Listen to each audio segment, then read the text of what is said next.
घुसपैठियों का मुद्दा काफी लंबे समय से चला रहा। आपने कहीं देखा है क्या ग्राउंड पे घुसपैठियों को निकाल के बाहर किया गया उद्देश्य? लक्ष्मण, मैं आपके सवाल का जवाब दूंगी, लेकिन पहले संगीत रागी जी को मुझे 2 चीजें कहनी है। आप कह रहे थे कि आप बाजार जाते हैं, उसमें कौन क्या कहता है, आपको फ़र्क नहीं पड़ता। आपको शायद फ़र्क नहीं पड़ता, मुझे फ़र्क पड़ता है, क्योंकि मैं स्टेट की हूँ। मेरे स्टेट में अगर कोई गरीब इंसान, मैं बोल लूँ, जब आप कह रहे थे मैं बिल्कुल चुप थी, मैं बोल लूँ फिर आप कहिएगा।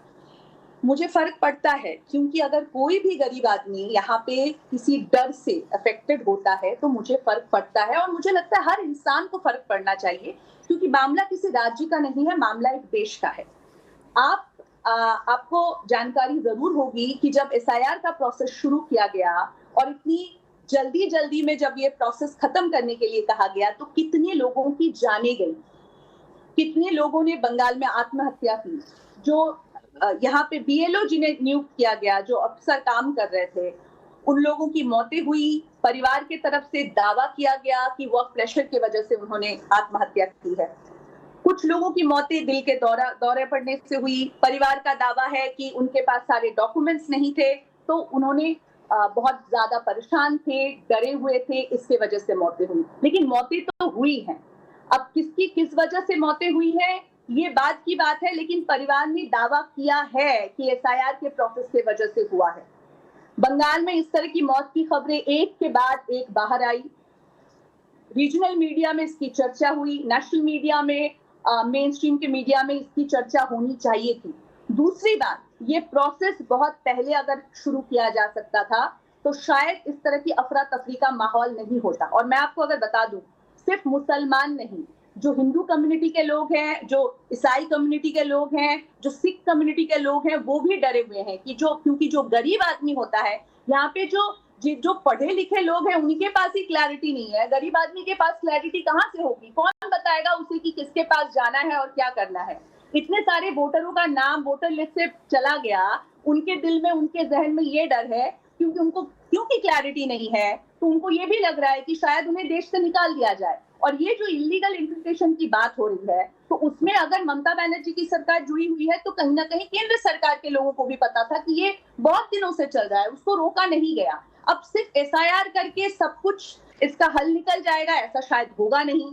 इसके वजह से परेशानी किससे हो रही है? जो आम इंसान है यहाँ का, वो परेशान हो रहा है। आप वायलेंस की बात कर रहे हैं, वायलेंस सिर्फ बंगाल में नहीं होता, मणिपुर जल रहा है, यूपी में अगर कुछ होता है, बिहार में अगर कुछ होता है, वायलेंस हर जगह होता है। मैं ये कहने की कोशिश संगीत रागी जी, जवाब दीजिए कि बंगाल में वायलेंस नहीं है, ऐसा नहीं है, लेकिन बंगाल को जिस तरह से मेन स्ट्रीम में दिखाया जाता है, शायद जो भी पत्रकार बाहर दूसरे राज्यों में रहते हैं, उनको शायद एक बार बंगाल आना चाहिए, ये भी जानने के लिए कि बंगाल में जमीनी हकीकत क्या है। अभी बहुत सारे पत्रकार गए हुए हैं वैसे देवजानी जी वहां पे बंगाल में चुनाव कवरेज को लेकर के। संगीत रागी जी, जवाब दीजिए। लक्ष्मण जी, 2 बातें। मणिपुर की तुलना पश्चिम बंगाल की हिंसा से करने के बाद कुछ बताने के लिए नहीं रह जाता है कि आपकी मैंने वो बात नहीं कही, मैंने कहा आप हिंसा की बात कर रहे हैं, मैंने कहा आप हिंसा की बात कर रहे हैं, तो हिंसा और बहुत सारे स्टेट में हो रहा है, सिर्फ बंगाल। आप जिस तरह से बंगाल की तुलना, मैं आपको एक बात कहती हूँ, मैं किसी पॉलिटिकल पार्टी के ओपिनियन रखने के लिए नहीं आई हूँ। मेरा कोई ना ममता बनर्जी का ओपिनियन ना लेफ्ट का है ना बीजेपी का है। मैं ग्राउंड पे काम करती थी, मैं ग्राउंड का जो एक्सपीरियंस है वो आपको बता रही थी। ठीक है देवजानी, अब सुनते हैं। तो आशुतोष भी यही कहते हैं कि वो इंडिपेंडेंट पत्रकार हैं और वो किसी पार्टी के लिए नहीं बोलते हैं। तो हम ऐसे पत्रकारों को बहुत अच्छी तरीके से जानते हैं।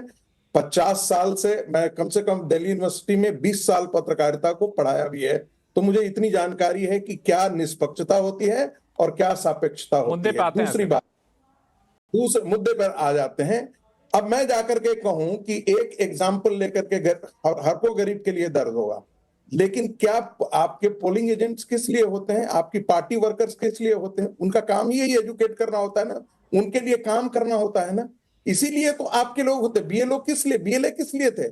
इसी के लिए असिस्ट करने के लिए होते हैं ना। पार्टी वर्कर्स किस लिए होते हैं? इसी चीज को असिस्ट करने के लिए होते हैं ना।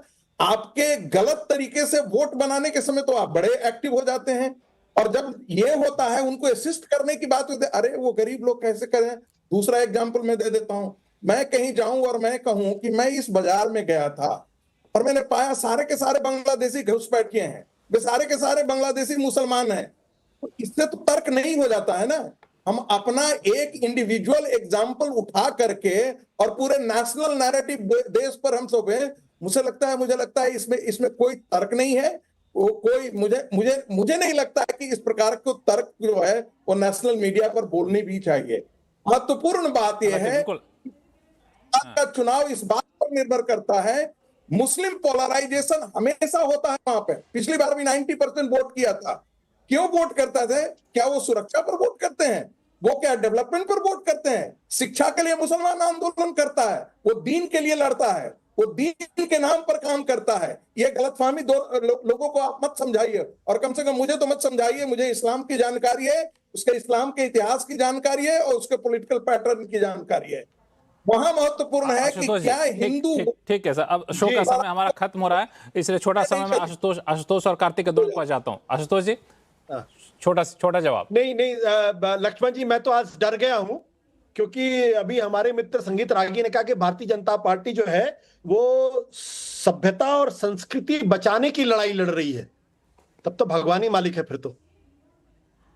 बिल्कुल कह रहा हूं, वरना पश्चिम बंगाल के हिंदुओं को आने वाले दिनों में वही दुर्दशा होगी जो कश्मीर के हिंदुओं की हुई थी। वो भी इसको ऐसे ही करते थे। आज जाकर के मालदा, वसीरहाट, ये समय में जाकर के देख लें, कोई बताए तो सही कि उनकी हालत क्या है। वसीरहाट के अंदर थाने जला दिए जाते हैं। बहुत डरे हुए लग रहे हैं संगीत रागी जी। इतना खौफजदा होना ठीक नहीं। आप बहुत डरे हुए लगते हैं, थोड़ा तो हिम्मत रखिए, हम आपके साथ हैं। हम ये इस कार्तिकेय जी, ऐसे फीलिंग है क्या ग्राउंड पे? कार्तिकेय, वाली पीढ़ियां क्या करेंगी? सुरक्षित रहेंगी या नहीं रहेंगी? इस्लामिस्ट फोर्स है। ममता बनर्जी का राइट हैंड कार्तिकेय भाई, इनको रोकिए। आने वाले संगीत जी, शो का समय खत्म होने वाला है। मुझे कार्तिकेय जी के से एक कमेंट लेना होगा। कार्तिकेय जी बोलता है पश्चिम बंगाल के अंदर। ठीक है कार्तिकेय, ऐसा है क्या माहौल? देखिए, इस बार संगीत, मैं लक्ष्मण जी जमीन पे नहीं जा पाया, लेकिन मैं ये कहूंगा एक ऑब्जेक्टिव तरीके से इसको देखते हैं। क्या संगीत रागी जी जो मुद्दा उठा रहे हैं वो गलत है? मुझे नहीं लगता वो गलत है, लेकिन क्या उसको इम्प्लीमेंट करने का ये सबसे सही तरीका है? अगर ये एक सिक्योरिटी कंसर्न है, एक लॉ एंड ऑर्डर कंसर्न है, तो उसको डील करने के लिए क्या आप अपने इलेक्टोरल प्रोसेस की इंटेग्रिटी को डिनाई कर देंगे? क्या आप ये करेंगे कि देखिए, आपका बर्डन अपने आप को वोटर प्रूफ करने का आप पर है, एक ऐसे राज्य में जहां बहुत गरीब अशिक्षित लोग हैं, और एक ऐसे देश में रादर जहां पे कागज के नाम पर अगर किसी को अपनी दिहाड़ी देनी पड़ जाए तो वो शायद व्यक्ति जाएगा ही नहीं सर्टिफाई करने के लिए। तो मैं संगीत रागी जी के प्रोसेस, संगीत रागी जी से मुद्दे से सहमत है, प्रक्रिया से थोड़ी सी आपकी असहमति। एक सवाल मेरे मन में था, क्योंकि शो का समय यहाँ पे खत्म हो रहा है। सॉरी संगीत जी, बोलिए। बांग्लादेशी घुसपैठियों को बचाने के लिए कांग्रेस पार्टी ने लाई थी। ये सुप्रीम कोर्ट का ऑब्जर्वेशन है कि IMDT एक्ट का सहारा दिया जाए तो आप क्यों नहीं निकाल पाए अब तक? बाहर नहीं किया जा सकता है, और कांग्रेस पार्टी ने IMDT एक्ट लाई है ताकि बांग्लादेशी घुसपैठियों को बचाया जा सके। देवकांत बरुआ वहीं के एक नेता हुआ करते थे, कहते थे कि हम अली और कुली के सहारे सत्ता में आते हैं। ये अली कहाँ के थे? ये बांग्लादेश। बोल रहे हैं आप आशुतोष जी, कुछ बोल रहे हैं आप? देखिए भाई, संगीत रागी जी का राग विलाप चल रहा है, चलने दीजिए उसको। मुझे उसमें कोई कुछ ऐड नहीं करना। राग विलाप चल रहा है, चलने कुछ उसमें बोलना चाहते हैं, लेकिन ये मुद्दा है जो चर्चा का विषय तो बहुत जोर से बना हुआ। अब ये वोट में कैसे तब्दील होगा वो नतीजे बताएंगे, लेकिन कल पहले चरण का चुनाव होना वो जो काफी महत्वपूर्ण है पूरे नतीजों को निर्णायक स्तर पर पहुंचाने के लिए। आप